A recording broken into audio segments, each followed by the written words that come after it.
What is up, everybody? Welcome on into the Aegis Rolldown podcast. I am the real Honey Bear. We are here with Lawrence and our special guest today, B-Pots. How the heck are you guys doing today? I'm doing great.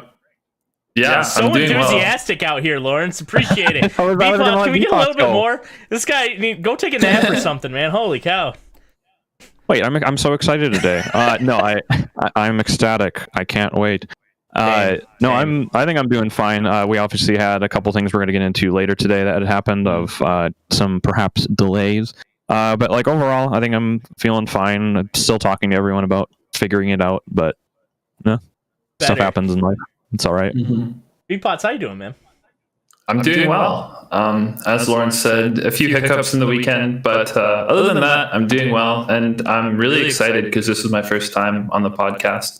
I think we talked about like a few times having me on the podcast, but this is the first time that our schedules have lined up well, so I'm glad to be here.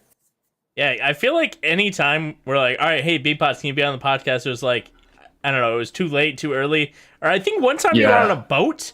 I don't know why I'm remembering that, but does that sound accurate?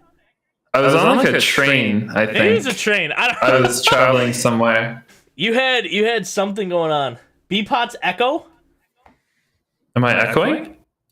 I don't hear it. It might be in the video, Ninja. You might need to mute or something. Hey, I got it. Where? No. Oh, yeah. No, it can't be through the video, Ninja. I haven't muted. Is it working? I don't know. Let us know if it's still echoing. I love the Tarzan yes, by the way. It's like it's one of my favorite things. It's a little tangent here because like who knows? We asked like 7 questions and and the yes is like yes. He's like yes. One single yes. One single yes. Feel like all right, yeah, I feel good about that. But you know what didn't happen this weekend? But it's still kind of hype. The LCS being on Wednesday and Thursdays now, which is a little strange. Me, personally, being now a stay-at-home father, and I kind of do Aegis stuff as well, I love it. I'm there for it. This is my time now. I don't care what day it's on, so Wednesday, Thursday, feeling good for me. Did you guys get a chance to watch it this week, or have you watched it a lot? Yeah, no, I've been watching it like pretty much throughout the whole split, and I'm kind of indifferent towards the Thursday-Friday changes. I think that I think it's a good trial that they're running right now, but I wouldn't be surprised if there was a lot of negative community feedback that came from it. But the biggest thing for me is like, I know I'm in Eastern Standard Time, and so I know that a lot of people's schedules on EST who are working and things like that are like sort of like clashing with the start of the LCS. And one of the things that I've noticed is that they want to put their best games usually happening in the first game slot. So it's a lot of like clashing between schedules and watching the good games. And that's something that I've sort of been turned off by. But other than that, I like the change. Yeah. I mean, Lawrence, I feel like they definitely do put more of those heavy hitters in the front. Does that make you feel a little bit better, Lawrence, being a TSM fan, which is obviously a terrible organization? So you're more middle of the pack late games that help you out a little bit? I mean, the thing is though, is that I don't even watch them live usually anymore, unless I get like a notification. I usually just watch it recording or even just the highlights. I don't know. I just feel like I like don't quite have as much time during the middle of the day anymore, and so I just like I'm not watching anyway. So then I like sit down at night at 10 p.m. or something in my bed and I'm like, oh, time to watch the TSM game today. So I don't personally care too much at what time it's at because I wasn't watching it live anyway, but I know a lot of people were. And I know a lot of people in PST have an issue because they pretty much just can't watch it live because of how late it is or how early, excuse me. Yeah. I personally commute from work to home from about 5 to 5:30 Eastern, and that's when the first game starts. Mm-hmm. And I was reading an article, or it was like a Twitter post or something like that, and they counted like which teams are actually like in which time slots the most. So I think 100 Thieves, the team that I cheer for, is the team that's unfortunately in that first time slot the most. So all the time that I'm commuting home from work, generally 100 Thieves are playing. So it's kind of unfortunate that I have to miss them on the train. Yeah, just have it on the radio. There you go. I'm on the subway, so it's underground. We have no service. Oh, There cringe. is I actually don't know anything about this, so you guys or chat, maybe let me know. But there is a strictly listening portion of the LCS, right? Like, don't they have a broadcast that's just to listen to? I have heard rumblings of this. I've never looked into it, so I don't know. I can't like confirm, but I think the concept in general is pretty interesting. Like sometimes people just don't want to watch. I know it's a very visual game. Like you kind of need to watch it to really know what's going on because there's so many different variables. Like at least in like football, you know, like you compare it to American football, like you throw the ball, like it's very straightforward. Whereas in League of Legends, there's 10 different people doing 10 different things with a lot of different items that you can't just understand it all. But the fact that it does exist or likely exists, I'm assuming it does. Yeah, I'm pretty sure it's out there. Is that it just like kind of fills that gap where potentially someone can't watch it live. Yeah, there's probably a good niche of people that will listen to it, but not have it watching like in the prevalent foreground. So I think that I'm not sure if it's still a thing or not. I remember, I think it was last year or the year before. I don't know if they still do it, but FlyQuest used to do like some sort of like radio show or like play-by-play commentary for the LCS, and they were doing it like Spanish, like to translate for those, because they had a Jose Deodo at the time who was the I forget what region he was from, but they had they would cast the matches in that language so that people watching from home from his region could like have a casted stream as well. Yeah, I loved when they did that. It feels like FlyQuest is a really good organization when it comes to things like that. I've seen them do some really nice things. I mean, I even think that they're looking pretty decent this year, obviously. So it's something's going right behind the scenes when you've got people like that in charge, I guess. So and I think it's really good. You see that here as well, like kind of relating it to what we do here at Aegis. I like to be able to include as many different countries and regions as possible, and seeing something like that, or like, hey, even though we're in LCS and NA, we're catering to those people that want to watch from another language because their person's here, their favorite person's here, and they want to watch them. I love getting to see stuff like that. Yeah, quick question for the both of you guys before we can kind of actually transition on. Who's winning the LCS and representing MSI? Who's doing it? TSM? They're not even making playoffs. Are you sure? Yes. No, they're making playoffs. They're doing fine. They're doing fine. I think. Who do they? No, B-Pot, stay out of this for a second. Lawrence, who are they beating that gets them into playoffs? You got FlyQuest, Cloud9, Golden Guardians, Evil Geniuses, 100T ahead of them. Pick one. Isn't that 5? That's 6. Wait, do that again.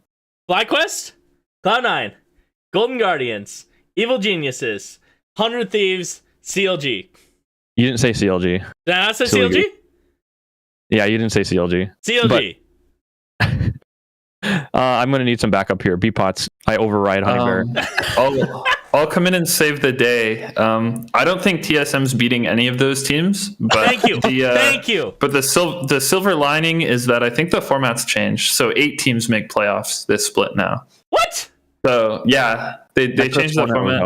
Again? So 8 teams making playoffs? 8 teams make playoffs. What? Does this guy even watch LCS? So TSM's like 7th or 8th. I'm going to put my money on that. Did 8 teams make the playoffs? I thought it was going to be 8, and I like just took your word for it because I was like, well, if he's saying 6, maybe I'm wrong because they did a couple changes this set. I mean, I know that's spring, or I know that's summer, but I didn't know that was spring as well now.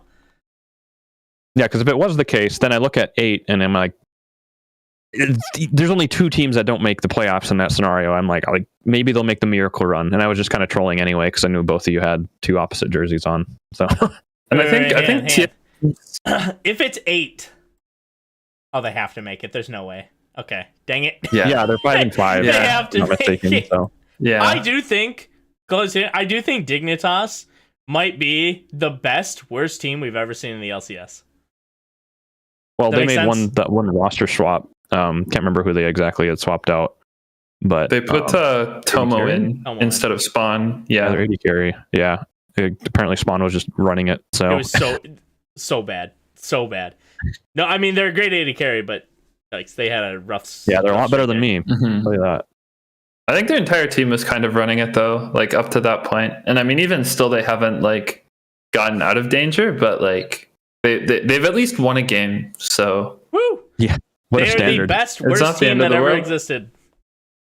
Like the best 1 in 9 team. 1 in 10. And if I recall correctly, I think it was Dignitas that beat TSM. I could be wrong though. So I think TSM beat Dig. I'm pretty sure because they had the thing that had happened was they beat FlyQuest, and then everyone's like, well, tomorrow they have to lose to Dig because Dig hadn't won a game yet. Mm-hmm. And then they did win. I'm like 90% certain. Yes. Unless someone corrects. And then the next day, Dignitas beat EG. That's who they beat. Oh yeah, it was EG. That's right too. Yep.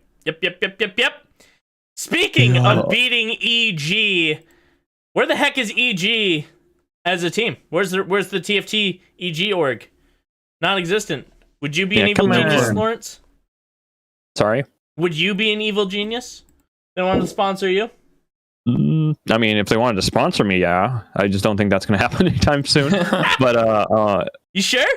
Like I think they're a nice org. I like the people that are in charge there. And I would support them if they had somebody. But I think in terms of like a team that I would actually support, I was kind of hinting at earlier, is like probably FlyQuest of the new ones. Like I just grew up being a TSM fan basically from like season 2 and season 3 of League. So sue me. But like other than that, of some of the new ones, you know, I really do like how FlyQuest has done their things. They've had some really good players that I enjoy as well. Mm-hmm. Huge fan. Yeah, I like Evil Genius's branding as well. Like they make a lot of funny content, and I feel like every like org tries to like brand themselves as like, or at least like a few years ago they used to like brand themselves as like being like nice orgs and whatnot. And Evil Geniuses just came in and just said like, no, we're evil. Yeah, and they've just sort of stuck with that. But like speaking of FlyQuest and things that FlyQuest do, a lot of them are based on the weather. And speaking of weather, Jana's a champion. Do you guys want to do the tier list? Let's pop on in. That was the greatest transition of my life right there. Whether you want to do it or not. Oh no. Such a good transition. I'm gonna hire this guy. So things that are going on here. Basically, we are going to talk about all these champions, see how we feel about them, kind of go through like our thoughts for the 5-cost champions.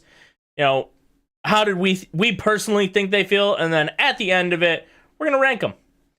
Lawrence, I like how you went from S to trash tier. That's perfect.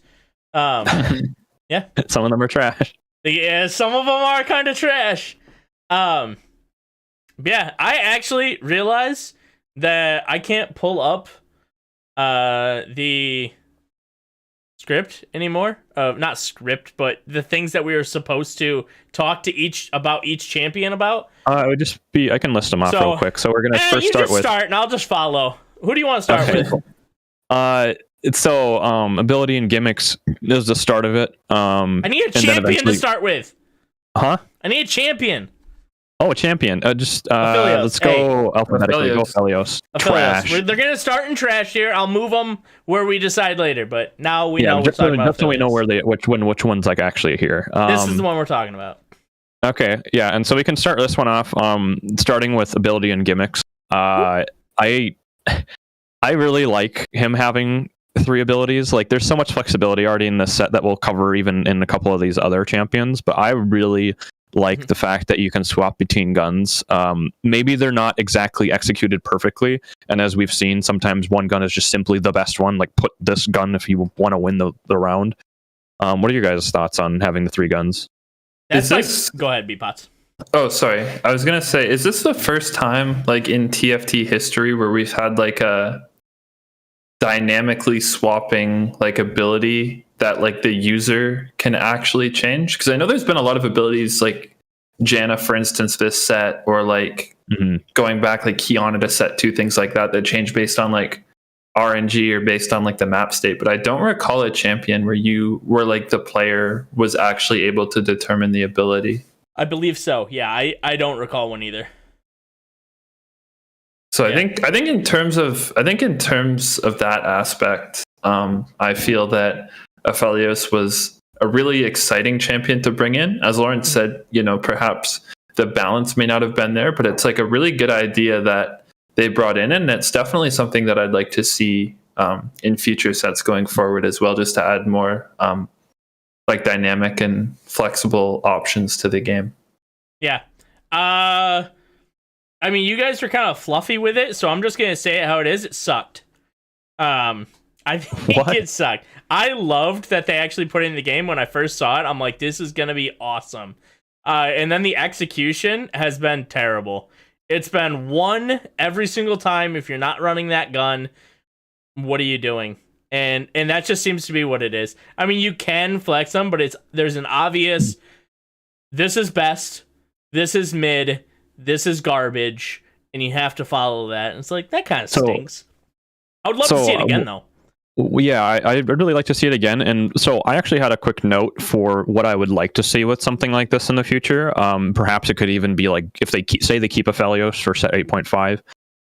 What I would like to see with it is to give each gun a little more distinction, where, say, the blue gun does hypothetically like damage based on maximum health, or damage based on like distance away from him, perhaps something like that, to kind of like make it okay. If I'm wanting to one shot the back line and I can't get through the front line, now I can kill them that way. Maybe the red gun, each time it hits a unit, it like shreds like 10 armor or something.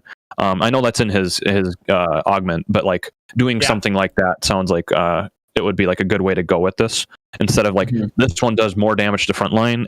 They almost like fluffed it a little too much. Full agree. They like here's the 3 gimmicks. We don't want to go too far. They dip their toes in the pool. Yeah. Do you feel like, I want to bring up a champion from old, because I think it was like, it's a good segue into this, and I think they might have drawn things from it, but Jace from last set. I wish they would have went like a little further with that type deal. It is a stark difference. I don't know if Aphelios is like the best champion for that, but I could see a spot where you're like, okay, I'm going to, like, if this were Jace, I'm going to either insta-lock, like, as soon as combat starts, it's going to be melee, or it's going to be, damage, and then you can build according to it. I think would be what I would have liked to see. I don't know if Aphelios, again, was the best for it, and I do think that the differences between guns weren't maybe good enough to warrant switching one way or the other. Even item changes don't seem to switch based on what gun you've picked. I mean, they do, but not enough. So, yeah. What was the next topic? It was the you can go ahead, B-Pots. He's got somebody that's knocking. I have to dip out really quickly. Norris, go ahead. Bring him on the podcast. Yeah, bring him on the pod. So then the next thing that we're going to cover was trait combination. So obviously some of that with these units are covered by the part, like, so the arsenal is what we were just talking about, but it's also combining it with the other portions. I'll start this one off again as well. I actually really like having Oxforce with him. I think it allows you to itemize a little better. You can basically just be like, well, I'm going to run 4+ Oxforce, and not need to care about potentially putting like a Rage Blade or an attack speed item on him, because you can just go full damage. And that can be something you do. And that kind of combines again as well with Sure Shot, right? Where he has ramping damage, so you don't need to attack quickly or build another damage or attack speed item on him. You can just have damage on him. I really like that portion of it. Yeah, I mean, I don't know about... I don't think I'll dive into like specific items of it, but I do like... I really like when 5 costs have 3 separate things. I know Arsenal is kind of like a cop-out one, right?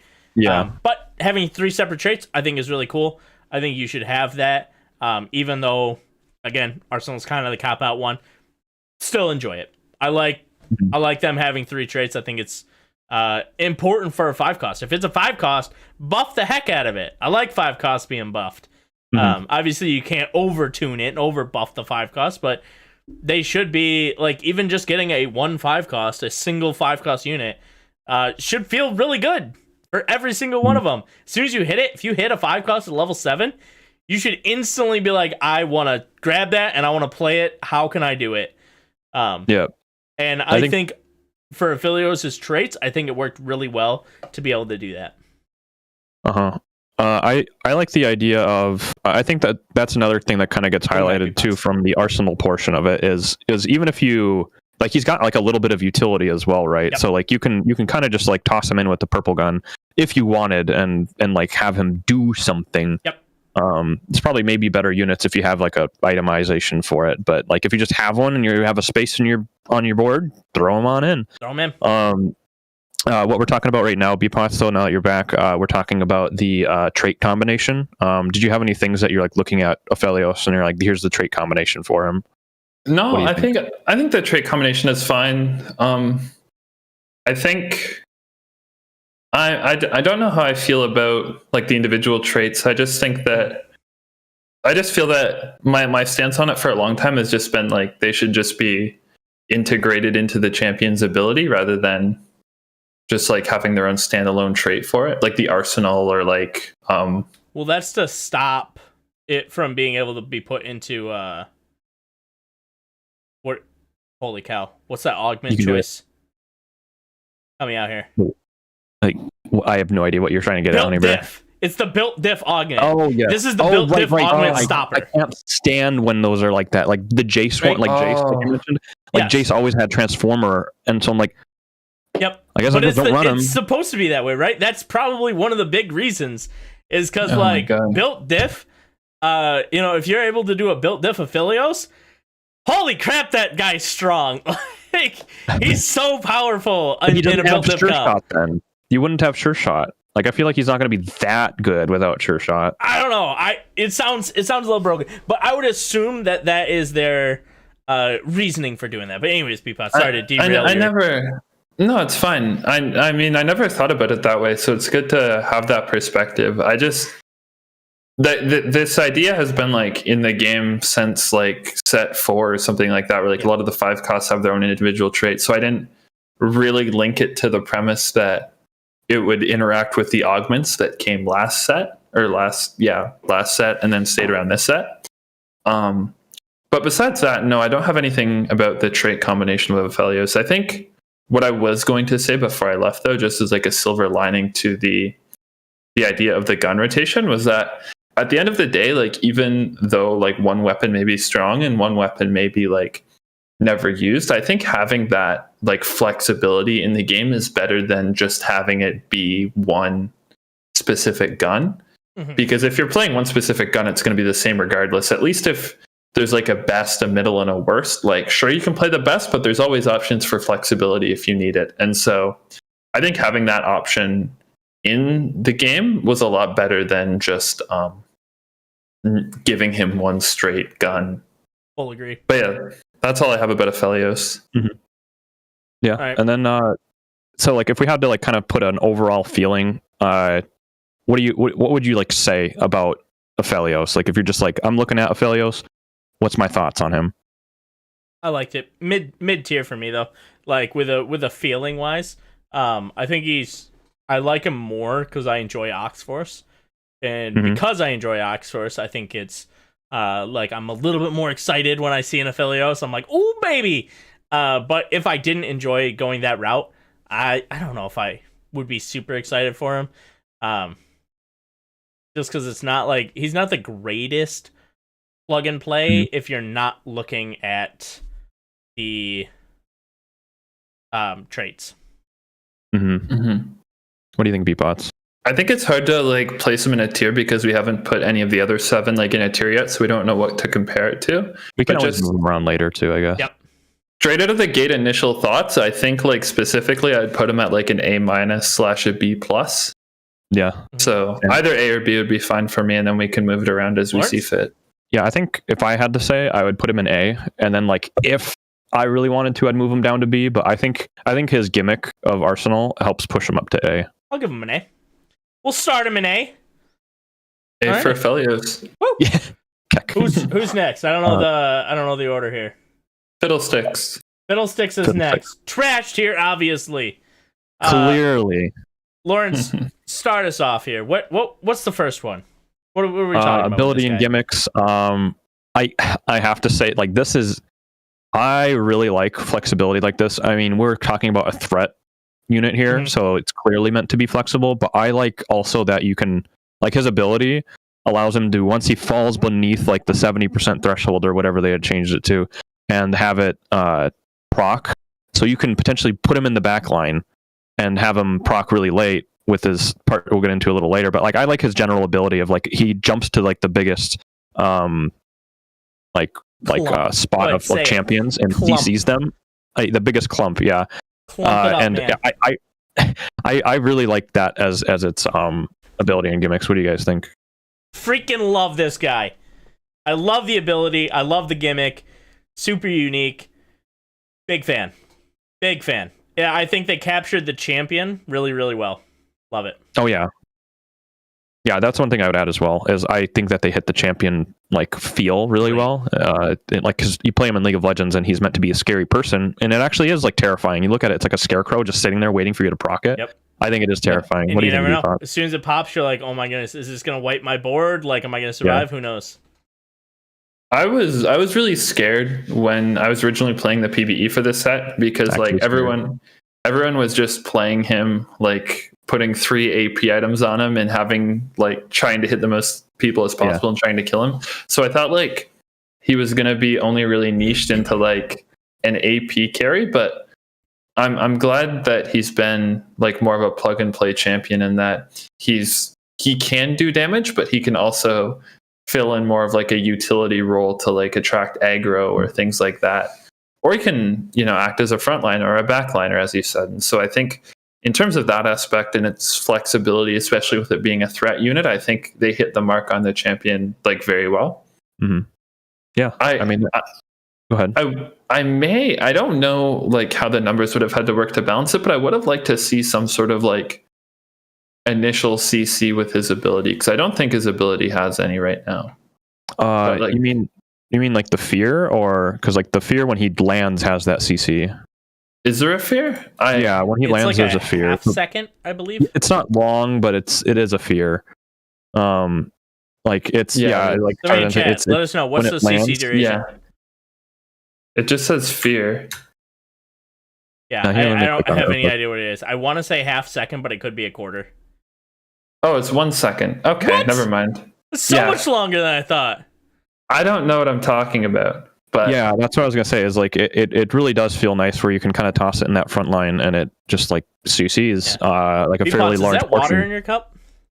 It is. I'm not convinced, man. He's I'm not convinced over here. He's got some vodka in there. Just wait until the end of the podcast. Straight vodka. He's just going for it.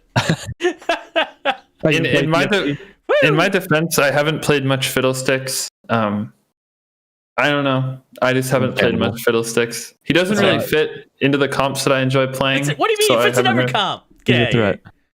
No, it's but like to combine that though, it's like trait combination. I think that again kind of bleeds into it. But I guess we can cover like corrupted a little more, because threats obviously something we can talk about at the end of all this. But like corrupted, I really like how corrupted worked. It kind of allowed him to have that flexibility you were referencing, B-Pots, where like you can put him in the backline and have him be damage, but you don't necessarily need to. You can put him in that front line and have him CC. So you have like these options of putting him front line, maybe even second line for getting like chip damage and then CCing later, or you can have him in the backline and be a carry if you really want to, although it has some issues. Yeah, I really just don't care about his traits. They're kind of just irrelevant to me. He's just, like, in my opinion, like, because his traits don't stack with anything, so they're just, I don't even know what his traits, like, I don't know what corrupted does. I just know what Fiddlesticks does. I don't, you know what I mean? Like, does that make sense? Like, corrupted is Fiddlesticks. There's no separation. And so for me, it's like they're actually just nothing. They just don't even exist. It's just a Fiddlesticks. To give you, go ahead. Oh, I was gonna say my favorite part about like the corrupted, like the way it works in the game is that he's like an aggro soaker, and like regardless of like who's attacking him, once he reaches that threshold, he like drops the aggro. So like Yep. you can hold him on a front line and have like a backline carry attacking him, and then as soon as he hits 50%, like he becomes untargetable anyway. Go at ahead, least from Lawrence. like autos. Yeah, to Learn explain me. out what his corrupted actually like fully does is like, remember, every time that somebody dies, he gets AP. So you Yeah. can put him in that back line. So like I like that combination of it where you can play around that and have him in the back line, and you don't even almost need to have like perfect damage items because he just naturally gets the damage anyway. And then you can put him in the front line again, like I was saying. So I like that, the quote unquote trait combination that he has, where you can just throw him in and it doesn't matter, and you can put him in different places. Which is kind of again what happened with Aphelios is sometimes you can kind of like put him in. You need to have him with like sure shot, but like I really like the way you can mess around with fiddlesticks. Tier him? Yeah. Are we tiering him? Overall Feel? feeling. I feel like the overall feel is our tier list, right? Can we just make those equal? Is that fair? Yep. Phenomenal. Top of the list. Yeah. Like I He's won't ruin S-tier. anything else, but like of right now, like I think it'd be very hard for me to not put him up in S. Like I really like what they did with him. I'll have one more thing I'm going to add, but I'll let Bpot say where you think he should be overall. I'd give him an S as well. As I said, I didn't really play him too much, so I don't really know personally. I would put him in like A+ tier, like above Aphelios, but I think keeping him as an S just because of his flexibility and his playability as well as his synergies is fine. Yeah. The thing that's stopping me from putting him at like S+ is I feel like he needs a little more help with actually carrying. Maybe that would make him too flexible, but so maybe for instance, he would have like 1/3 of the damage on another outer ring. So right now he has just one ring around him, but if they did, or it's like slightly more than that, but like they had like another further ring out, like one more out of hexes, and that would do like 1/3 damage, because I feel like if you have him as a carry, it's really hard for him to actually kill everyone sometimes, and he'll just get killed off. So that's one change I would do, and I put him at like S flat instead of like S+. I'm gonna fast 9 carry fiddlesticks and destroy you. Sure you will. I just beat you Just last slap the game, didn't I? Sonya's on him.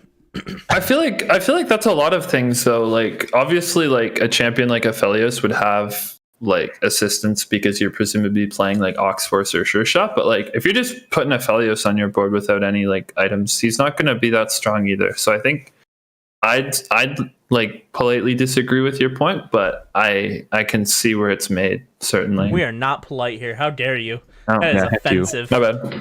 That is offensive. Whew. Yeah. Alrighty. So we kind of like slotted him into S. And Lawrence, I just realized, when you grab these images, did you grab them with a tier list already in there? Because the A's and the S's are here. no, that's effectively it was this of like Mobalytics? how strong the units is. Mobalytics, like how strong the units are.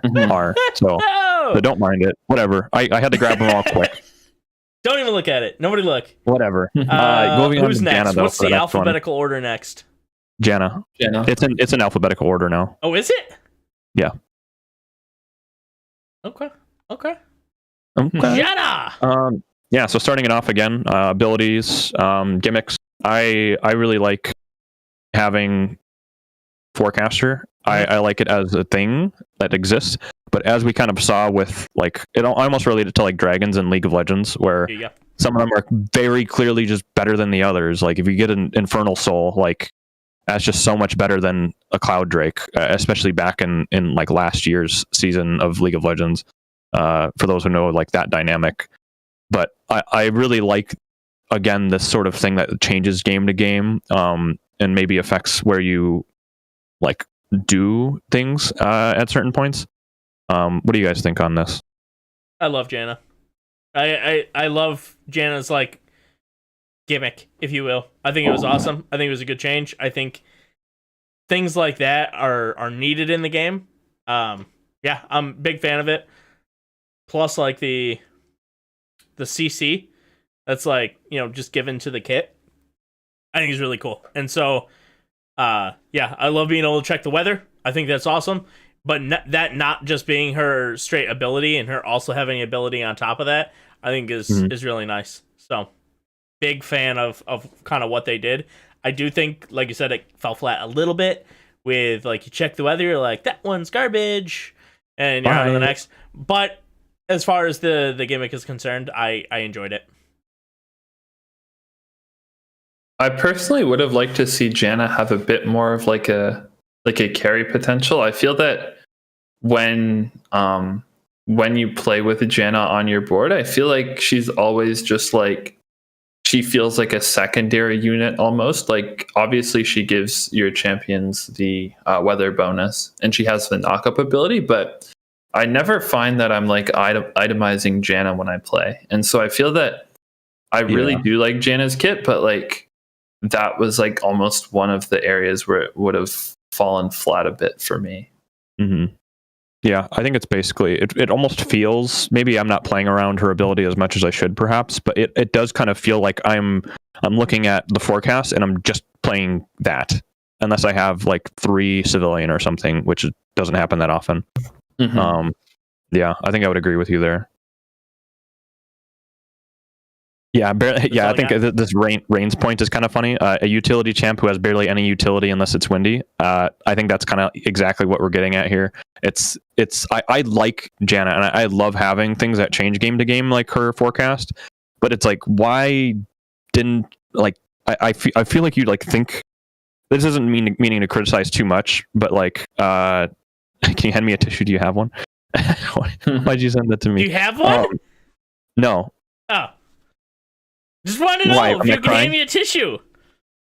Continue. No, I'm not handing you a tissue. No. Anyways, I think that like they could have like looked at it and go like, 20 to 40 starting mana versus stacking AD and AP. I can't fathom like how that was thought to be like the exact same in terms of power, and it clearly is like that. Like obviously some champions really like that extra mana, but it's like, it's really just, why don't you just play something else that's better? Like put a Fiddlesticks in. I'll be devil's advocate. Maybe that obviously at the end of the day, I don't think that the different weather traits should be unbalanced, but I think that from a gameplay perspective, I think it's actually a good thing that the player has to think about is how the weather interacts with their entire board, and whether still playing the Janna for her ability plus the bonus is better than just playing something else. Mm-hmm. Yeah. I do think we kind of dipped into like our feeling of it a little bit.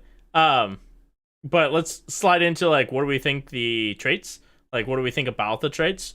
And for me with the traits, Spellslinger, Civilian, I don't feel like I really play Janna that much for anything other than Spellslinger. Civilian's not like, yeah, it's kind of nice, but like I'm not picking Janna for Civilian, so it's just kind of a nothing trait for me.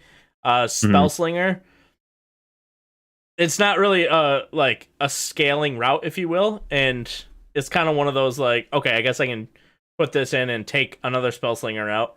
But they're not really, they don't do anything for me. Janna is way more a forecast bot in my opinion, and really nothing else.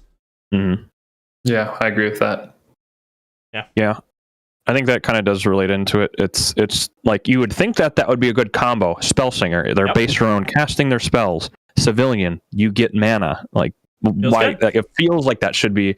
I think the problem is that it's really awkward to play around Civilian because you'd have to be playing a 1 and a 2 cost that don't have like almost anything to do with each other. Mm-hmm. And then you'd have to also like have them out the entire time unless you have an emblem. And then play Janna. Like the Civilian feels really awkward. It's almost just like, oh, I do get it, I guess. Yeah, Sweet. It's like cool. Like that seems nice. It's like cool, I get a Civilian. Mm-hmm. Oh well. Yeah. Like it's not gonna make or break my comp. I'm not looking at it like, ooh, one Civilian would it actually change my board? It's like, no. Yeah. Yeah. If it's a bad forecast, Janna is not really a champion, in my opinion, unless you need her for Spellslinger. Right. So. What's our overall feeling? Honestly, I think the gimmick is the only thing that saves her for me, and so I think she's a C tier. I think I actually agree. What do you think, B Pots? Where would you put her? I was gonna say B, but I think see. B is nice too. Like B minus C plus for me. Right. Let's slot her in I think C and see where she goes after that. Yeah, we'll put her in C, but I think I kind of agree. Like it has some utility, and I like her as a champion. I like being able to like flex things around, so it almost pushes her to a B. But I think that it's missed the mark just a little too much. I'll put it at a C. I actually didn't know Civilian was bugged until this patch. I had no idea. I was just reading Coach Max sentence. I didn't know that. Did you guys know that? I didn't know. I remember them talking about it, but I didn't know that until they talked about it. Yeah. Woo! Whoopsies. Maybe that's why it should be B tier. Civilian worked. Yeah, maybe. Maybe. Moving on to Leona. We can pop in. Go ahead, Leona. Kick us off. The ability, man, I've got like so much stuff I want to say about this. I really I don't hear that. Oh, good luck. Broke my knee, man. Alright, I'm back. Don't die on us. I really like her abilities theme and idea, but my gosh, the amount of times she's casted on someone who's 200 health and you're like, oh, sweet. Yay. Like, it just feels awful sometimes. So I don't know. Yeah, I think her ability is cool, but it like misses a little bit.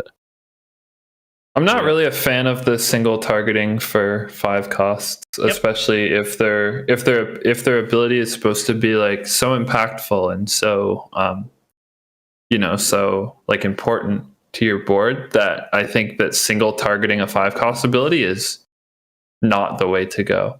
With that being said, I think the premise of the ability is good, but I think that it being single target is just a big turnoff. I think single target would work. Like, I think her ability would work, but she's at 140 mana. Is that right? She's really high mana. I don't remember. It's such high mana. If it was single target, low mana, I actually think I'm a big fan. What was it?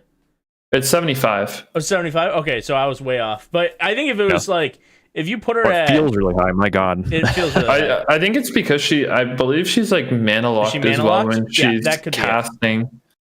So, but like if they stopped that and she could cast, like if she could infant cast, I think I'd be a really big fan of it. Like, so I've Leona 3'd before. It's actually one of my only 5 costs I've 3-starred, and it was useless. It was so useless.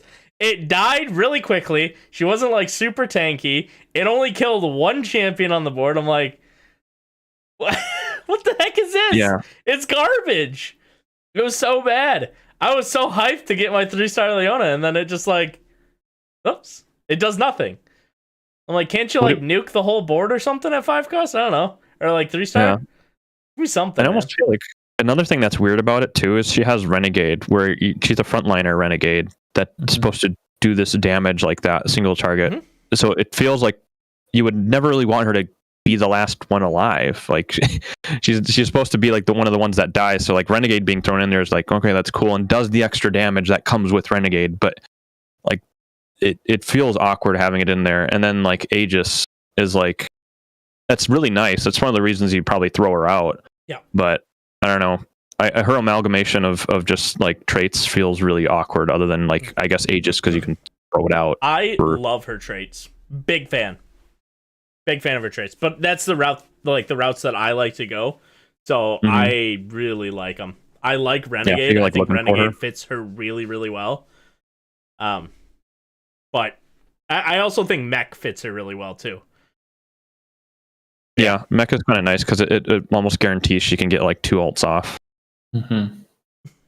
What are your thoughts on the trait combination? Yeah. As you said, it's like weird as a frontliner if you're playing Renegade, but I don't know. I think the ability is just too much. Like, it just hinders the champion too much, in my opinion. Because even if you're playing Renegade, like if you're playing her to be the last Renegade with like, let's say you're making a Mech Prime board and a Renegade board, and you want her to be this big, beefy like Renegade, she's only still ulting on one person at a time. Correct. Yeah, so if you add the ulti in, it sucks. Like, I don't think you can like play her for damage, but at the same time, if you're playing her for tank, then like, why are you really making her a renegade? In my opinion, at least. Yeah, exactly. But she just lives forever. it's just weird that way for me. I would like to see with her ability. I think making it more like AOE would have been better. I know that's sort of like Full agree. trends onto the fiddlesticks. Right, exactly. I was about to say that at the end of my territory. But like, make it. I would have liked to see her ability parallel her ultimate in like normal league as well. Maybe it's not as much damage. Maybe it's not as much damage, but it's like AOE and then even a bit of CC as well. Because the thing we're forgetting with her ability as well is that she can ult someone and that person just keeps walking like nothing's happened to them. Yeah, they're like, whatever. Yeah. What would you think if it was maybe a little higher mana, say 100 mana, but the ult never stopped? It was kind of like a Malzahar thing, where I mean, like it goes from the one person to the one person to the one person. So as soon as she casted, once that person died, it instantly jumped to the next person. I would like it. I think one thing that could be like I don't know. Yeah, I think perhaps like the way that it could go is that the ult will always go for a minimum of 4 seconds or something like that, or 3 seconds. And then if it's like, so you lock onto the one that's in the front line and it's been over 3 seconds, kills them, then it's just done. But like if you're like hit someone for 0.1 seconds and then they die, you immediately turn and start targeting someone else. I feel like that'd be a really nice change. Yeah. Mm-hmm.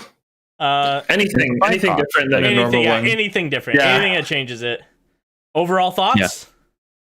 The way I have to like look at this is like you compare it to Janna. Is she better than Janna? I think that she's slightly better than Janna, in my opinion. Okay. I think she's slightly worse than Janna.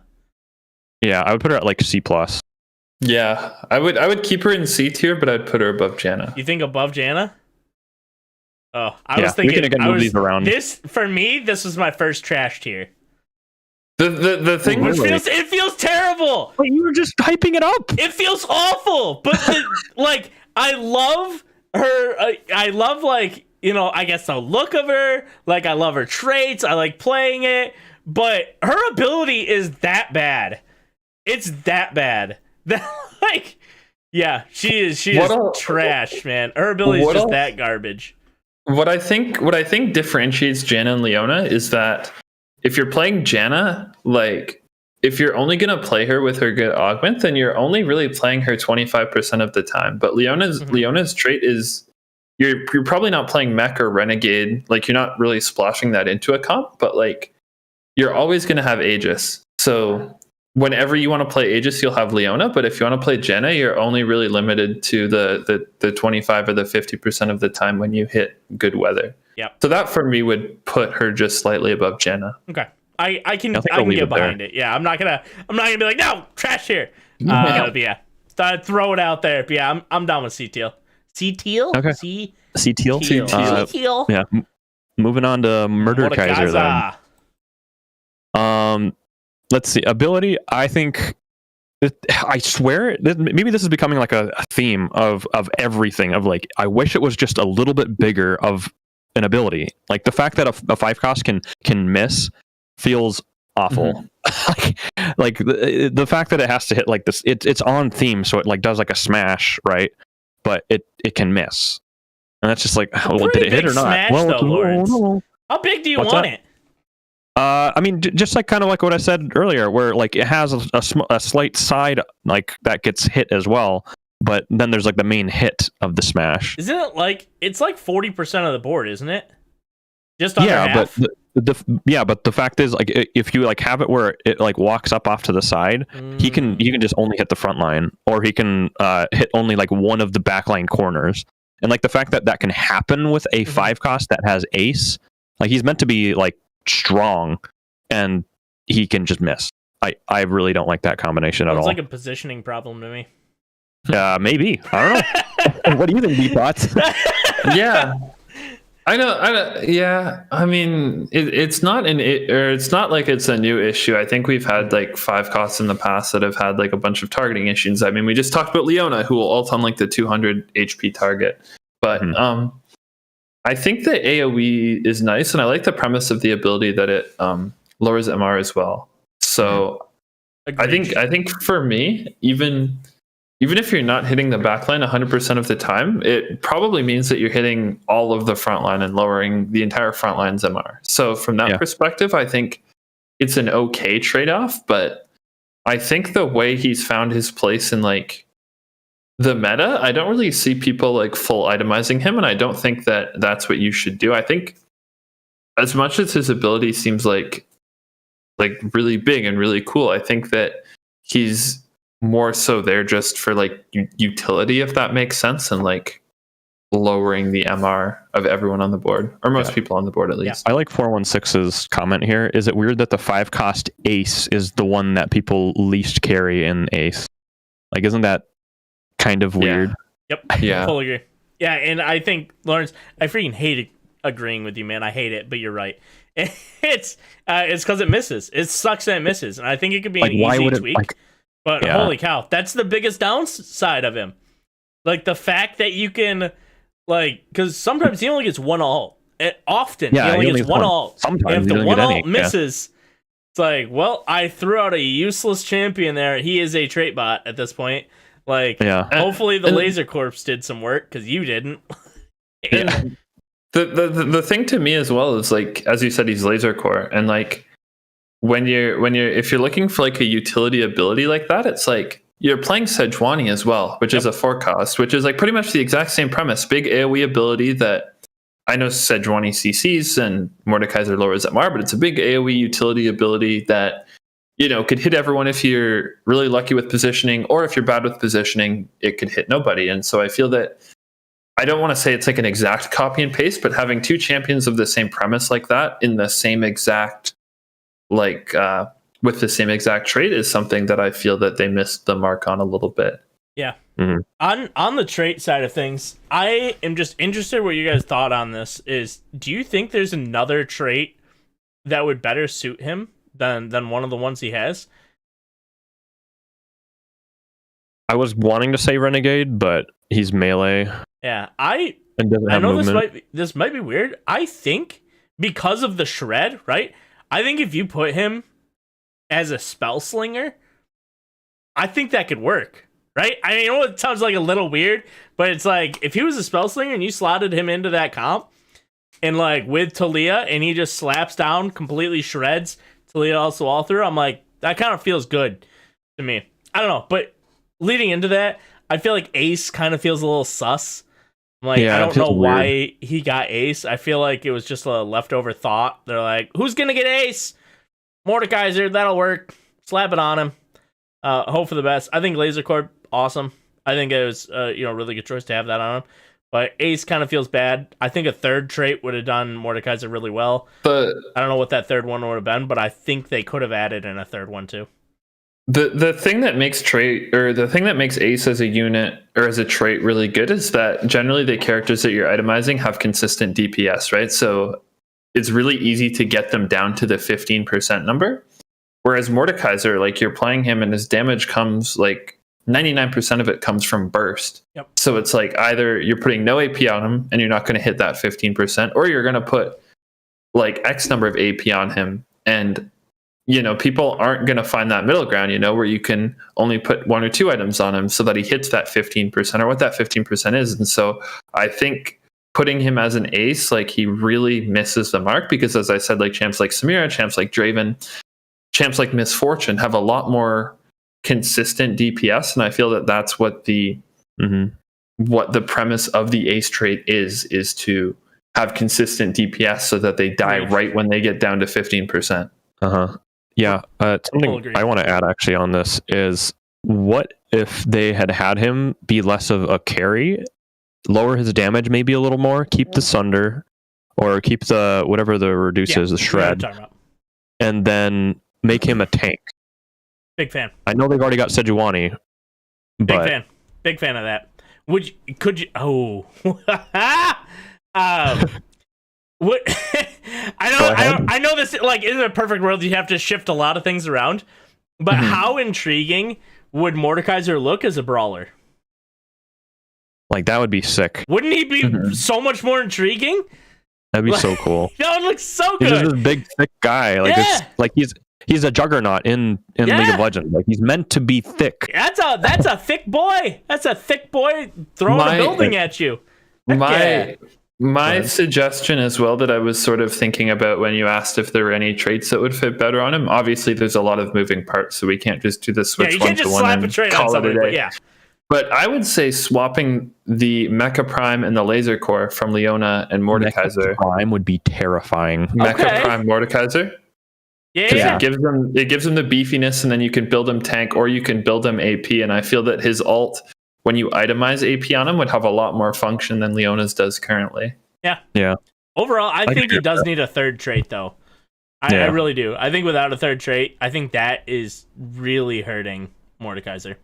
Yeah. Let's get this guy underway then. Where do you want to put him? Who goes first? We want to put him? I think I really don't want to put him in C, but I think I might have to put him just above Leona, or maybe B. I could be convinced to B. What do you guys think? I don't think he's. It's hard to say. I do think he's better than Leona. I think Leona's trash tier. I can't put him in B though. I don't think he can fit in B. I mean, he is better than. Okay, you know what? Put him in B. I'm in. I sold myself because we gotta have somebody in B. And I'm looking around. I'm like, he's the B champion. We can always move him afterward as well. Yeah. What do you think, B? Do you think it's B or do you think it's low C? Yeah. As a fellow B guy, do you feel comfortable with him being in the Bs? I personally think he's in C, but for the sake of the tier list, let's go B.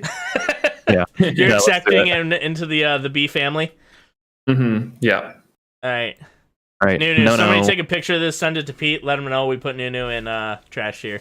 In trash tier. Yeah. Clip it, send it to Pete. He can come in roasting us. Yeah, he needs to get in here soon. Nunu. I'll start this off. So, go ahead. Ability, gimmicks. If it was a little less buggy sometimes, where he goes off into Narnia before coming back, he goes just so far away. Like if a unit dies in the corner and he's already going that direction, he just keeps going. He doesn't like a 5 cost should be coded to fix that. Where they died, time to go somewhere else. I feel like if that was fixed, I would really like this unit. But sometimes he's just off in Neverland and what is he? What are you doing over there? What are you doing over there, buddy? I love his ability though. It's so funny.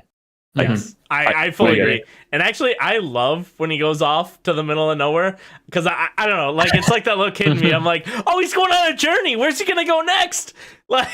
You got this, Nunu. Come on, build that snowball up. Gimmick, love it. Going into the corner, love it. I'm like, you go, buddy. You lost me the game, but it was funny. It was funny.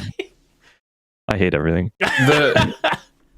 The one interaction I really don't like about Nunu, and I don't know if it's still in the game or not because I haven't played him too often, but if Nunu rolls to the backline and you're putting backline carries on hitting Nunu, then they'll keep aggroed on him until he dies. So you have backline ranged carries that just walk up to the front line because Nunu's running all the way back to his side of the board. Yeah. And they're just running up to the front line trying to kill him. And that's an interaction that I don't really like with the ability, but other than that, I think the ability is great. I love the ability. Mascot gadgetines, what do you guys think? I think Mascot is actually a nice combination where if you've itemized him correctly, he can potentially be the last one alive. So I'm assuming you know the interaction of more mascots die, the more that they heal. So I like that kind of interaction. You don't necessarily need to, but you can also just get 2 mascot in, maybe for that little chip damage healing. Gadgetine, I like the buffs that they did now, I guess. That's useful. If before that point, I would probably say Gadgetine's whatever. You're not running Gadgetine late anyway. It was useless until this last patch, right? Yeah. Effectively, I think that's my take on it. Maybe you squeaked it in, but chances are really good. It was just on there. You didn't care. You never tried to prioritize it. You didn't even look at it. It happened to be there. Yep. Bots, anything to add? Not mascot. I mean, I think it's pretty straightforward. I mean, I think this is the same case of I think Nunu would really benefit from a third trait. I think if he had something, just throw something in there that was somewhat relevant. Brawler. Even if you threw in like, I don't know, civilian. It's like, obviously it's one of those traits. It's like, who the heck cares? I'm not picking it for him, but just giving him that little extra, the little nudge that you're like, oh, that's kind of nice. I think would be a good pickup for him, but overall, I think mascot carries him just fine. I think you can always find a second mascot to put in, and I think in a lot of comps you have another mascot in. So yeah, especially with having Alistar that you can keep in late. Like you just put Alistar and Nunu in, and we call it a day. And he's got Aegis out too, so I like where he's at. Yep. What do we think of overall feeling? I think he's above Aphelios, but I don't know. I do. I don't think I would put him S tier though, but I do think he's A tier. Bpots, where would you put him? Personally, I'm going B over Mordekaiser. Yeah, that's what I was about to say. B? I'm like, I am not putting Nunu in A tier. You don't think so? No. I think that unit sometimes can be I said, like, is it just because he can roll off in the middle of nowhere? Okay, so is that the only reason you think? Cost. Again, like it's like 5 cost that's like missing. He just misses his ability. Well, he doesn't, right? Because it builds the snowball. Like it's over distance traveled, isn't it? And so he grows the snowball as he's going into the corner. He's just building up for the ultimate attack. You can be traveling the same time and rolling over champions. But I think Sunfire capes and all of those terrible things. You're cringe, Honey Bear. All right, so B above Mordekaiser? B above Mord. I think there's just a few slight optimizations that need to be made with the. You cut out, Bpots. I don't know where you went. Did you disconnect him, Lawrence? Lawrence, are you here? Am I gone? Somebody help me! Did I leave? Did you leave? Wait, can you two hear each other? Give me a wave! Can you hear me? Somebody give me a wave down! Oh, you guys are good. Alright, hang on. I need to go. Hold, please. Whoa! Oh, they kicked me out.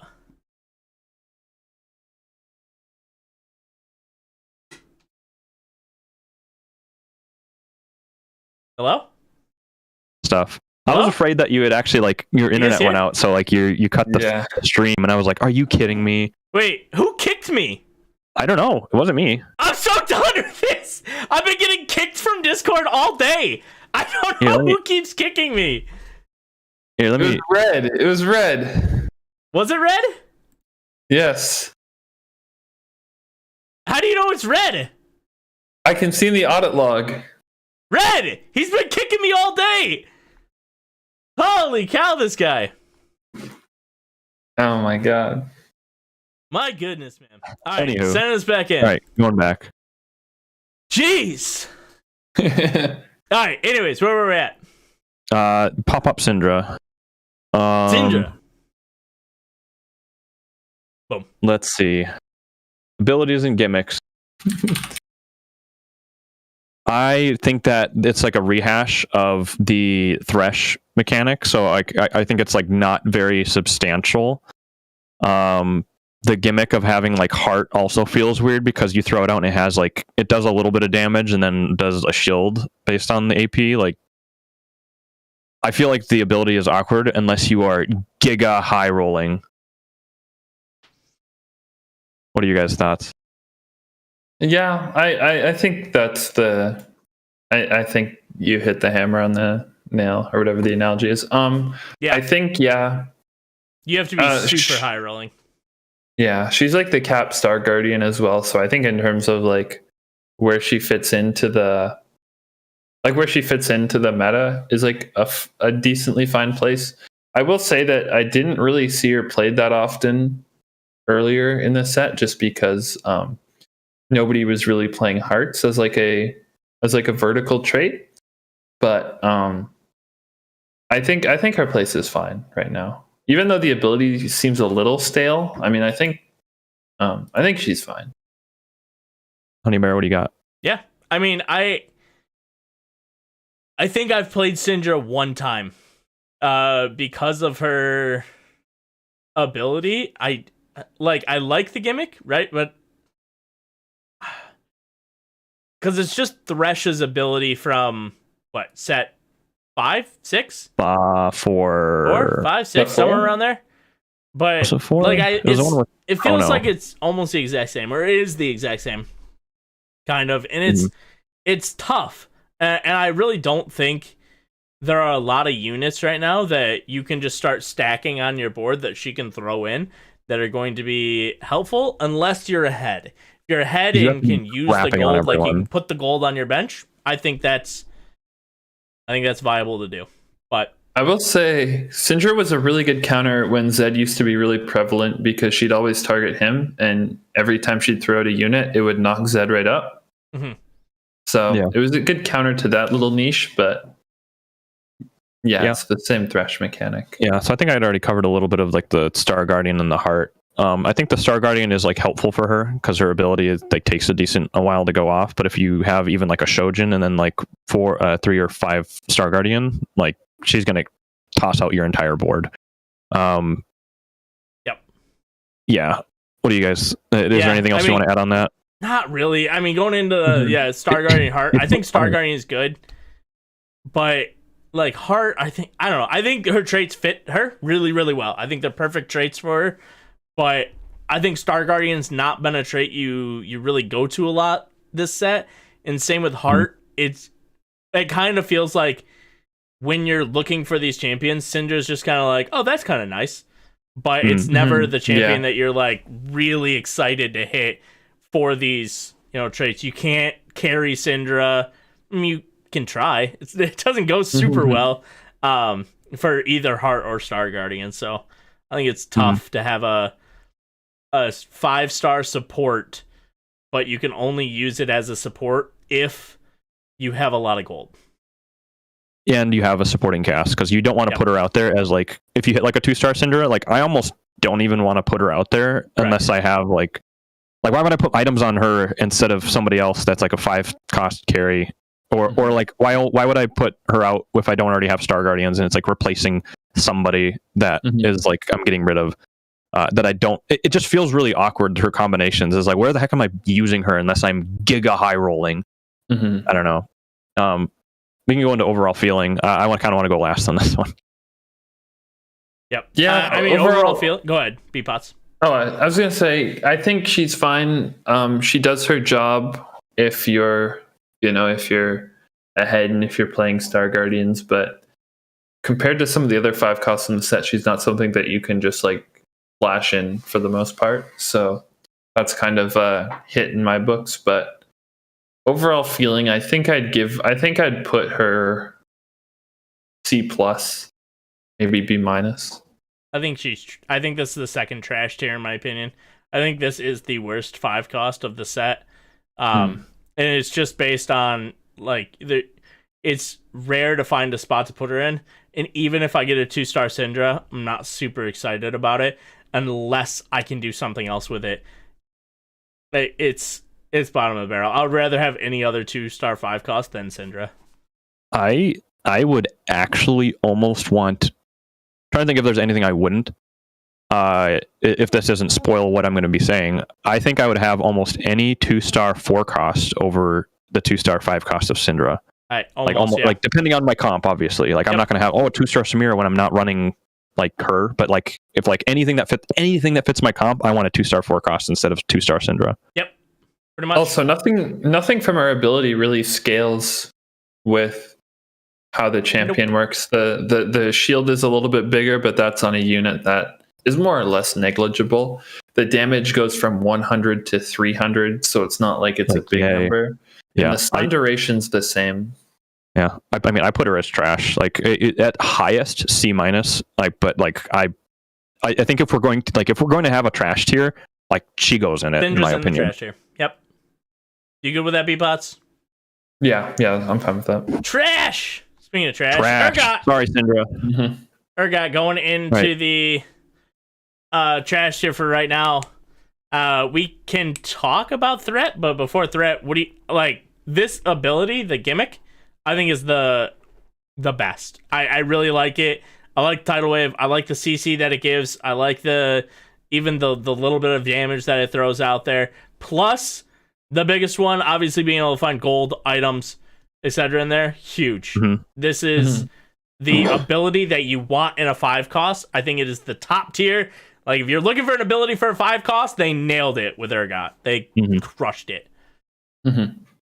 Yeah. I'll also say as well, I think the fact that you can itemize Urgot as more of like a backline carry in this set is something that's like really, really needed when you're looking like in comparison to the other 5 costs. Like, all the other 5 costs have like really good abilities, but like outside of Aphelios, which one is actually going to be doing any sort of substantial damage? Like, with their ability, Liana autos, Janna autos, Syndra autos, even like Mordekaiser autos, like they're nothing at all. But like, you can actually build for like a marksman style build on Urgot, and I think that paired with his ability makes him, in my opinion, the best 5 cost in the game.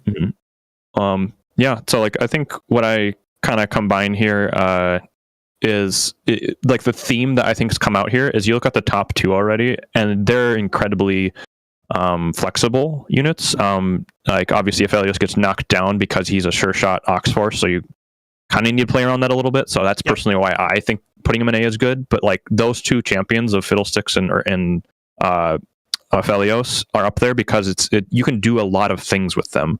And I think that's also valid, incredibly so, with Urgot. Like you can put AP on him if you want to like farm items and farm gold, and even again, as Tarzan said in the chat, like you can do damage with that wave. Like the wave actually kind of does like decent damage.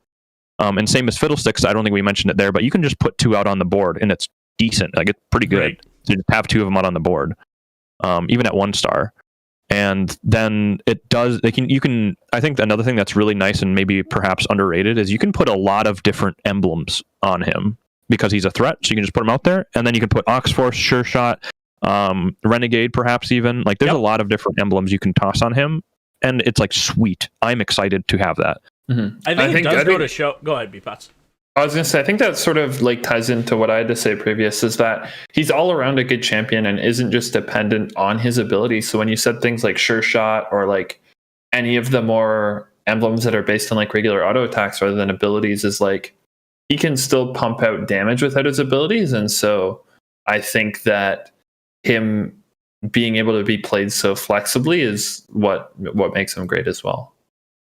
Yeah, absolutely. I think this kind of goes to show that like you don't need like traits and abilities are not what make a 5 cost a 5 cost, and I think it shows in our conversation of like the 2 main ones are going to be threats, are going to be up there in the S tier. That's where I'm putting him, is S tier. What do you guys think? I think he's the best. I think he's above Fiddle. I think he's the best one. Yeah, like, I agree. S plus. Yeah. I mean, it's like it really does show you that like traits can make it, but you have to make a good champion. Otherwise, the trait doesn't matter. And it's like, we basically, this tier list feels like it went off ability almost of like, I don't know, maybe Janna is an outlier. Because like Janna's ability is actually really good, but everything else kind of stinks. But like Syndra's ability, bad ability. Getting to be a good ability, we like this one. Way better, the best. It's like, that's it. If your ability is good, you're a good 5 cost. I feel like it's kind of the way we did this. I kind of want to eventually get into the leagues again after this, so I want to go quick with this. But I think we should quickly go up each one of them and be like, do we move them? And maybe perhaps a quick tidbit on why we think that they should stay there. Thoughts? I'm just going to say flat. I like the list. I'm very happy with where we're at. Gotcha. I like where it is too. Any standouts, I guess, then we can maybe say? New deserves better than B. I really want to be able to put him in A, but I think he's just failed me too many times, and it just it's just like it's a 5 cost. Like your 5 cost shouldn't fail me. Like I can't stand that. That's fair. I don't know. Nah, I can't argue it. The only thing I would change perhaps is I'd put Janna above Leona, and that's about it. Yeah, I was gonna say that exact same thing. Janna above Leona? Well. Yeah, I'm down. Janna above Leona. I'm down. Leona's second worst. I wanted her in trash tier, so I feel their abilities both kind of miss the mark, but I'm more excited for Janna. Janna's got some fun little variability with her kit, which I think is fine. I would not be Bpots. Do you have any objections to putting Leona in trash? Like, I think she's like right below. She has some bonuses in ways that you can play around her, so I think she's saved from trash. I think she's saved from trash. I mean, when you look at if you look at the others across the board, I think Syndra is just worse than the other two. So I don't think you can put Leona down there, even though I think she's not a good champion. We almost need like a D tier in between C and trash, and that's right. Yeah, that's what I should have kept it perhaps, but I think there was too few of things. Like, we only have 8 champions, so I wanted to have it have 5 tiers. Gotta have it. Yeah. Yeah, I think Aegis is one of the things that you can say like that just saves her from trash. So, all right, yeah, screenshot, send it. We're good to go. Yep, sir. Yeah, I think we should move on then. We're already going up on 70 minutes here, so. Weeklies. Lawrence, talk to me. What the heck happened this week? We had a big dub ski from a standout performer here from AML. They won, I believe it's their first one. I don't know if they've won it in the past, but Owen took first. Obviously, these are a little smaller here with the league trolley portion because it's NA only. Mm-hmm. But it was really cool to see him kind of pull it out. I think after he didn't even need to get the first. He went second first in the last portion of it, of the best of 2, but he didn't even need that. So he did really well and deserved that win. Well, I think it's kind of nuts too. I can shout it out here. It kind of sucks for me because I like having split payouts, but we have it here where it's 70 and then 30 for first and second, and he got a fat $70. Like, that's kind of cool. Probably won't ever do that if it's up to me where the money goes. I'll probably like to split them up a little more, but it was pretty cool that they won $70 in one go. Full agree. I agree. Yep. Yeah. Make sure you guys are staying tuned to the Discord. We will be talking about weeklies coming up. And by we, I mean Container and Lawrence. We'll be talking about weeklies coming up, and we still got some good things planned. Anything else we want to slide on into leagues? Let's go to the leagues. On to the leagues. I feel like we can start with ACL AML because there's much less to talk about, and then we'll go into the we'll go into AAL finals this weekend. Saturday AML, Sunday ACL. Today we played officially one game. Between the two, yeah. Between the two, we officially played one game. Yeah. Rip. Feels awful, man. It's just, the bugs were just too much. It's almost even feels worse because I look at it and go, would I really have wanted to delay both of these like right off the rip from like AML? Because like you look at it too, and we'll get to this a little later, but AAL was able to play all their stuff out, but then we had major problems for AML. And it's like, I feel like I would have wanted to keep playing because you saw like we were able to finish AAL just fine with no bugs. Yep. So I feel confident in the fact that I did let it go forward. But then when things started going wrong, it's like that, like the players' chats and everything. Like my heart was wrenched. Like, these guys are playing for 2 months to get here, and they're kind of just getting fucked. I mean, sorry, I probably shouldn't have dropped that, but like, if there was a time to drop it, it was probably right then.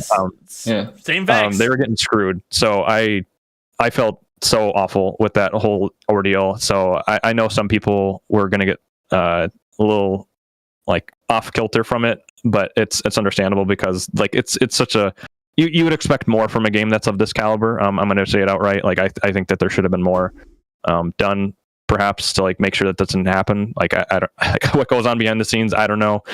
But it's a little upsetting that something of this big of a game got that big of a game-changing bug happen to it. Correct. I don't know. Mm-hmm. Yeah, feels awful. Feels awful for absolutely everybody. No one won this weekend besides AAL. AML, ACL, nobody wins. We're scrambling behind the scenes to figure out how the heck do we do this, because this was worst case scenario. We do stand by our decision. It was, again, unanimous amongst the staff and amongst some of the pros that we reached out to. It was unanimous. And so feels terrible. Feels terrible for the players. Feels terrible for us. But overall, we felt like it was the best choice with what was on the line, and we'll let you guys know what day they will be played in the future. But having said that, AAL B-Pots, what the heck happened over there? I actually have it. Can I share the AAL playoff bracket? Yeah, go ahead. The sort of comedic relief answer I'll give is that nothing happened, and when I say that, I mean that AAL managed to run all 6 games of their finals smoothly without any bugs. So the silver lining of the weekend was that AAL was able to get their finals complete. A huge congratulations to TA Batman coming in first. I believe it was 37 points. Yes, he it was. accrued It's up there over 6 games. Wait, you can't see because you're not showing your screen anymore. But he averaged. I believe it would be just over 6 points. It'd be like Nice. 6 into 6 points. So he's averaging like 3rd place every game over 6 games. So certainly deserved to him for winning. And then obviously Earth 155 Focus. We were watching the games like as they were streamed as well because people were streaming their POVs, and it got down to the very end, and that was something that I was really excited for. There was no like clear runaway winner, and even though Batman was leading the finals for the entirety of the thing, especially coming out and starting the tournament second first, it was good that at the very end there were still a few people that had their hat in the ring to take the whole thing. So yeah, it made for a very tense ending. It was also really cool to just see Batman win. As I had mentioned to him personally in DMs or in the chats, he's been playing with us for a very long time, since basically the beginning of these leagues. And 6, right? He was in there? Yeah, I'm pretty sure that was in the first one and has played in all of them since then. Yep. Staunch player that shows up every single time to the best of their ability, and then made it to AML finals, I think in the last time before we did the split. Set 7, I believe it was. Set 7. And made it back. I think some of that experience from having made it that far perhaps helped here. I don't know how much that changes, where like you go second, first, second, and then you get that random 6th. Perhaps that comeback of getting to 3rds in a row really was helped by the experience. Like sometimes that can't be understated, and it really showed off here. I would have been excited for anybody here that had won it, but it was somebody I've been following for a long time. I know Honeybear, you've also got a soft spot for TA Batman as well. It was really cool to see someone we know win. Yeah, absolutely love it.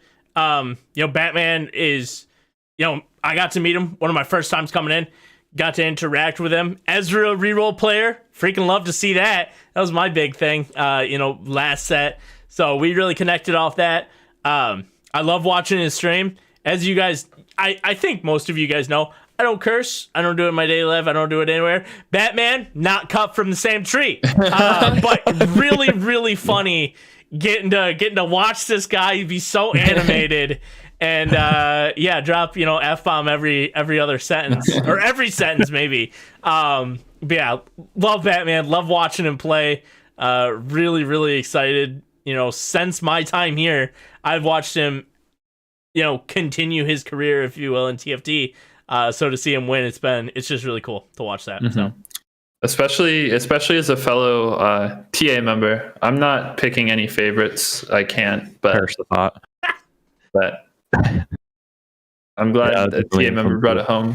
Yeah. It was cool to watch. Shout out to Focus and M Burglar, M, coming onto the podcast last week, hanging out with me, playing in this finals. M also shared her POV, so it was nice getting to watch her POV. So just pretty cool getting to watch some of these players. Excited to see what the future has for them. If they're going to be an AAL next set, AML next set.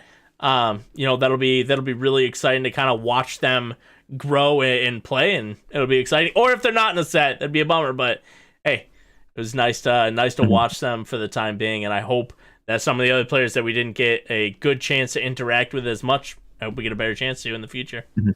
Yeah, something I want to add in here too is thinking about what you just said of having players play in either AAL or AML. I think it's going to be cool to see some of the journeys that people have now that we have 3 different tiers of people potentially moving up through this time. Like we saw specifically, as we've talked about, Owen hit challenger this set and can play in ACL for for 8.5.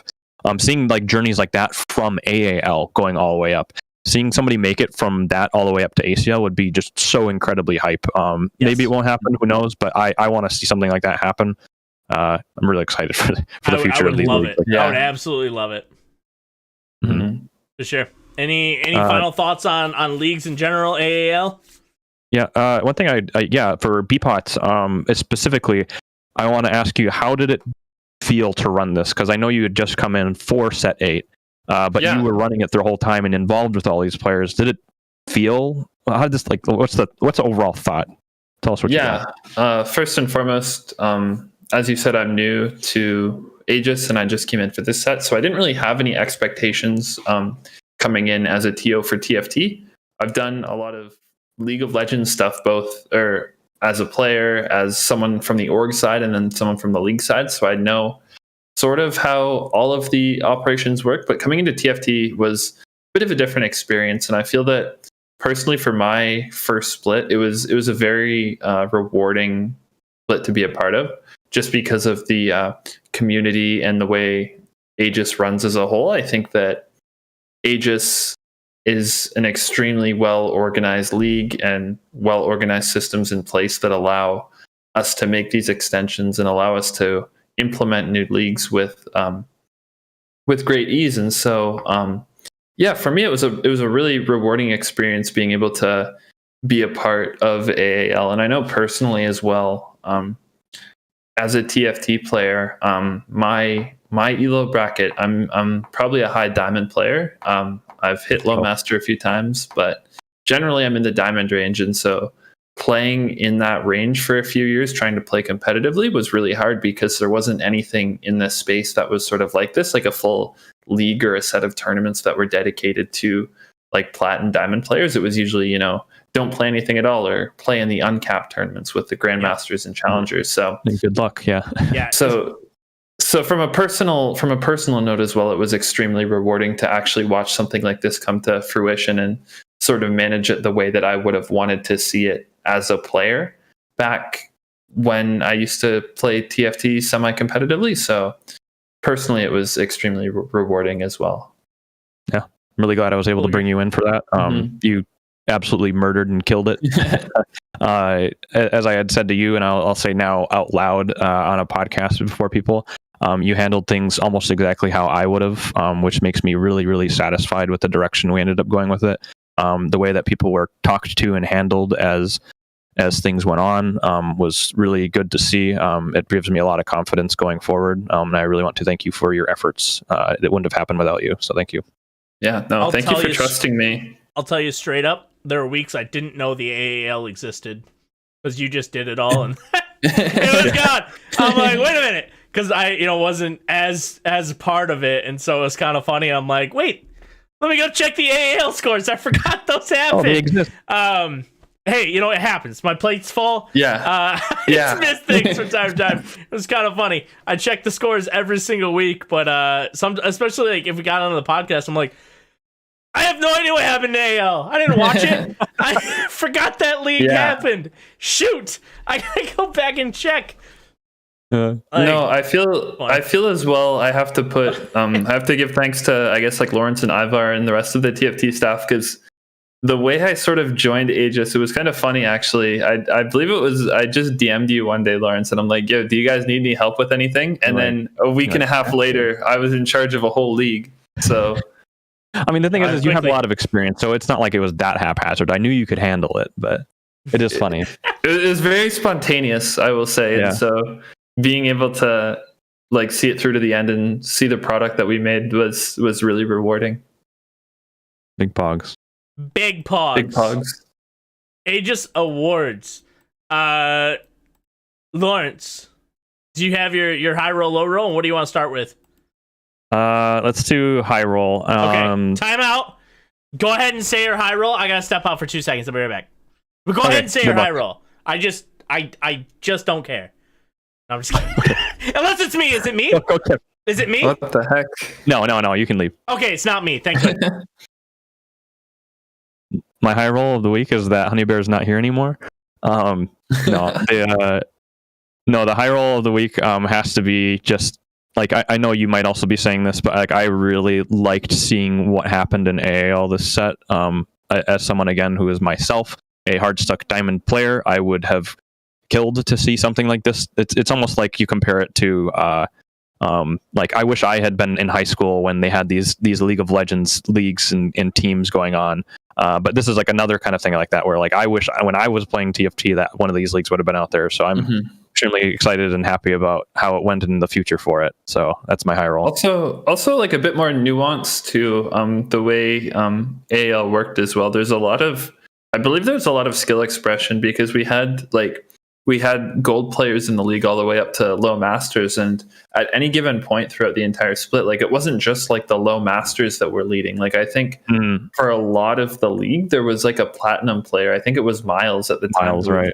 Who didn't get to make it, unfortunately. But yeah, who didn't get to make finals, unfortunately, or they did make finals, but they made finals, but they weren't able to play. Right. Also, if I can go on with my high roll of the week, was more of a nuance to AAL finals. Shout out to Blue Nose 2, who came in off the bench. He was the 9th place player going into finals, so he missed out on one spot. And then after the second game, Miles had to drop, so Blue Nose took that spot over, and I think he went like first, second, coming right off the bench. So he gave a lot of people a run for their money coming right in and starting off with the first, second. And I think he got himself all the way up to second place in the tournament at one point. So if that was my high roll, I think it'd be the Blue Nose specifically. Yeah, that's a good one. It's a great one. Honey Bear, my high roll was just like how AAL went and the future of it. Basically, the summarization of it. Yeah. What do you got? Dude, I don't know what happens with my camera. Why does it just go blurry all of a sudden? Look at how blurry I am. Anyway, it's fine. It's fine. How do you fix this? Somebody help me with camera stuff. Holy cow, man. Anyways, can I do high roll then low roll? Is that fair? Yeah, go ahead. High roll, I would definitely say the total staff. I think overall getting everybody together, for these finals for the leagues, it was obviously didn't go as planned, but everybody was there playing their part, ready to go. Obviously people were struggling in some areas, picked it up in others.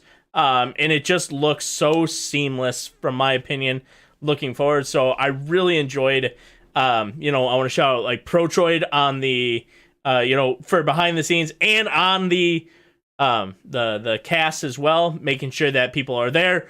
He's training up all of the casters, getting them ready to go. Lawrence overseeing everything, the individual people, B-Pots, Yui running the leagues. Lawrence oversleeping, Yui stepping up and taking the first half an hour, right? Like nobody knew. It didn't even happen, in front of people, right? Because like Yui just was like, "Hey, Lawrence isn't here." Okay, I wrote the announcement. It's like, sweet, thanks, Yui. Like she's there. People were checking in. We're all set. Everything's set up. We were all ready to go. Lawrence is like, "Cool, things are done." And, I just woke up and I'm like, sweet, things didn't explode. This is great. Yeah, and then the behind the scenes, the analyst desk getting set up, and then not only that, but how fast we're able to work under terrible situations, which goes into my low roll, which is Riot Games for how trash they made things. Holy cow, fix your game or talk about it. Because even before this, there was no formal really announcement about this and how broken it was. Like it was game-changing broken. Or game-breaking bugs, and they didn't even talk about it. And so it's like, Ryan, what the heck are you doing? Talk about it or fix it. Give me one of the two. Neither out there. We did have to, we chatted about it real fast for AML. Took that 5-minute break, and then full hashed out what we got to do. And everybody brought in their opinions, and we worked really, really well. I think it went seamless, able to come in a professional manner. So there's the pro, there's the con. High roll, low roll. Lawrence, what you got? Low roll of the week is myself for slightly oversleeping on Sunday, but I made it up on time. I thought I was past this. Turns out I wasn't, but things got covered. So I guess it can kind of turn into a small positive that it really shows how, like you said, that we have a really good team here. Really proud of people covering for whenever we have issues arise and somebody's not there to cover for it. Yeah, my alarms didn't get me up in time apparently, so whoops. And the show would have went on whether you were there or not. It really, which like is great for this. Like, what a well done overall staff. Mm-hmm. What you got? Before I give my low roll, I just want to sort of piggyback off of what Honeybear said, and something that I didn't really realize when I came in to Aegis was that how much work actually went in behind the scenes in terms of like casting and production and things like that. I thought it was just, a few people show up and they cast the games and whatnot, and it was just sort of all haphazard. But Protroid and CLE and the casting team, like they're always talking about what they're doing, like how to plan things. You know what I mean? Like it's so much work put into it, and it definitely shows in the end product. And so I guess my sort of high roll 0.5 would be the casting and production team. But in terms of my low roll, sadly, Honeybear, my low roll is that hoodie you're wearing. Yikes! Yeah, that's fair though. Got him. Yeah, I mean it's tough, right? Being Cloud9, being this good of an organization, I can't blame anybody for hating us. I mean, it's tough being at the top. Am I right? You should sit like Soju does, where you can only see like half of his head, and then you can't see his like up like that. Yeah, there you go. Yeah. Okay, it's a high roll now. My high roll's Honeybear. Like, does he show eyes most of the time? Do he got like nose? Like I think he like sits in like normal posture, and then as he like goes throughout the day, like he just starts like slumping even more and more, and then he's just like down to here at one point. Yeah. Like, I don't know. We're gonna do the Q&A from this. Just I mean, I can lean. Yeah, lean is fine. Like, but just slouching down. Destroyed. We're fine. Yeah. There we go. Yeah, I think this is a great way to kind of shift on the podcast. Now I gotta find my arrow. Yeah, we gotta get going. We are at Q&A. An hour and 40 minutes. What do we got? Did we find any questions in the chat? Kind of going there. I wasn't reading too many. Here's a good question. If Owen has 1 million fans, then I'm one of them. Is that true? Maybe. Okay. I don't know. I think someone's got to be lying, because it's more than one person that's posting it. And they say if Owen has one fan, then I'm that one. But maybe Owen has no fans, and everybody just, as soon as they wrote that, they were dead. Yeah. They're just gonna win. All right. Wait, do we want to do? You guys haven't got a chance. Do you want to do ACL, AML predictions? Who's gonna win? You guys haven't got to throw yours out. Bruh. Do you want to throw it out? For winner, I think I've got winner and a dark horse. Winner, I think is.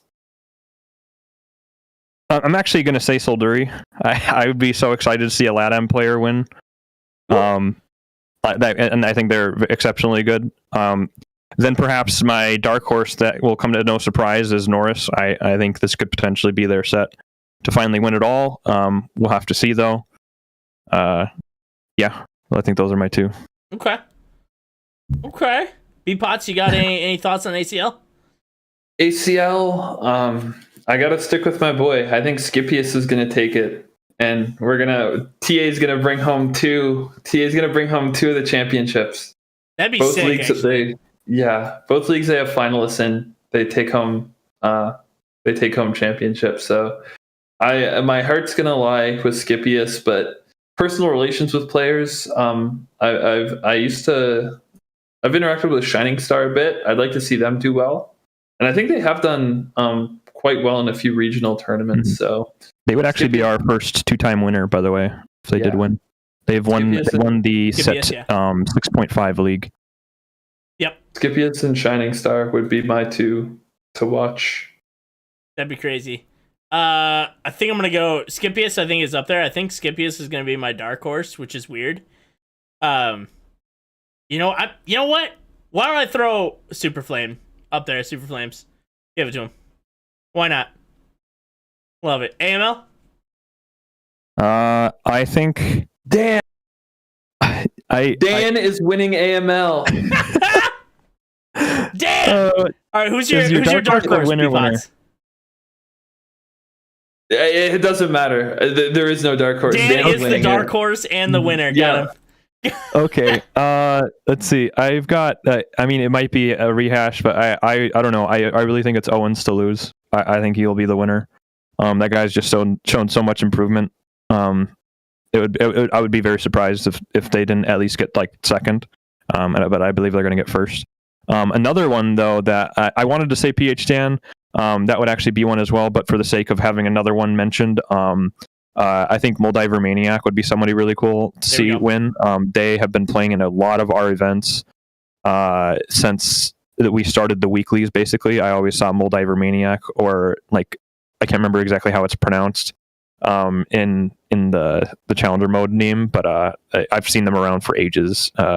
Ages and ages. So you did there. So it'd be cool to see them win. I have been slandering PHDan this entire time, so I feel like I just have to. Because if I slander him, he's gonna win, right? That's basically what's happened. So PHDan's going 8th in every single game. Even though one's been played, something's gonna happen. He's gonna go 8th in it. And Gagamo is for sure gonna win. I've been saying it since week 4. Gagamo's gonna win. My dark horse is going to be I would say my dark horse is Coach Mac. I like Coach Mac's gameplay. Mm-hmm. Yeah, there's some. It's really competitive. I look at all these and I think all of them could realistically win. It's kind of scary, not gonna lie. Yes. Speaking of things that are scary, this is the end of the podcast, which is terrifying. I'm gonna sit back up. I'm gonna wait a whole nother week. I can't do it anymore. Are we going back up? Oh, I can't do it anymore. Quitter. Oh, we're back. Oh jeez, everything's all messed up. Test. Okay, I didn't unplug it. We're back, but yeah, that is it. Shout outs. B-Pots, what do you got to shout out, man? I think we hit the hammer on the head. Just shout out to the entire Aegis staff. Shout out to everyone for coming out and playing. Special shout out to the 16 players who have had their finals moved or rescheduled. We've talked about it a lot, but it sucks. I mean, there's not much that we as an organization are able to do about it. We can't change the game. We just have to work with it, and we're at the grace of how Riot treats us. So I think just for them, my heart goes out to them, and they'll be my shout out. Mm-hmm. Yeah, I mean, I'm just gonna honestly echo it. I think the majority of the people on staff have competed at some level in esports, and I know I have made it to a finals a couple times. I'm assuming you have as well, B-Pots. Mm-hmm. And it just like it's really already tense, and having it be delayed, potentially during the middle of the event itself, or even the things that were happening, is really extremely tilting. And so we tried to do the best we could to kind of even things out overall. But that's how things go. I don't know. We'll be sorting it out throughout the next week or so, and be getting back to people on when we'll be doing those. Yeah, absolutely. I hope we can get them done soon. Yeah, I hope so as well. Yeah, I really don't have much to shout out. The only thing that I desperately want to shout out is gonna be the Aegis Awards show. Make sure you guys pop into the Aegis Awards, the first ever annual, biannual, triannual, biset, whatever it is, Aegis Awards show hosted by your boy CLE is going to be there hosting it. So make sure you guys tune in. It's going to be March 6th at 8 p.m. EST. That is 8 p.m. Eastern Standard Time. Make sure you guys are there. There will be more details in the Discord. These Aegis Awards will be voted on by you, the people of Aegis. So make sure you guys are peeping the Discord. Be voting on it here soon. And make sure you check out Aegis Awards. It's going to be a fun night. It's going to be a fun night of memeing and of tomfoolery.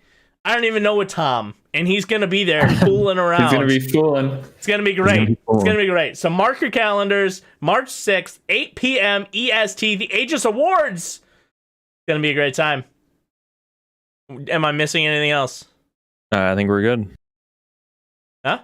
Yeah? All right, you guys have a wonderful rest of your night. We'll be back next week, Sunday, with the Aegis Rolldown podcast. We'll be back sometime in the next 3 weeks with the finals for the AML, the finals for the ACL. Tune into the Discord. We will be adding people to let them know what time you can see those and where it will be broadcast, how it will be broadcast, who will be on the broadcast, and it'll be fun. But thank you so much for hanging out, guys. We will see you guys next weekend, if not sooner. Peace out, everybody. Bye-bye. Peace. Bye.